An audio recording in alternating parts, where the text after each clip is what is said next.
Во време кога светот се бори со глобалната економска криза, Македонија е присилена да се бори за своето опстојување, и тоа не економско, туку политичко.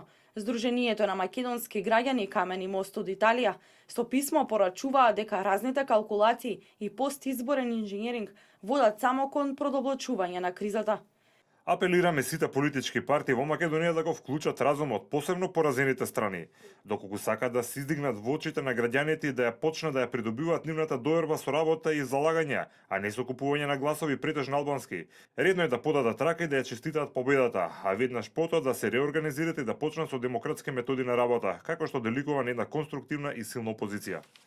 Во својата реакција апелираат сите странски експерти да ја остават Македонија сама да ги решава своите внатрешни проблеми и што поскоро да се овозможи да се состави влада, за конечно владата да се посвети на своите проекти и на зацврстување на меѓународната позиција на Македонија.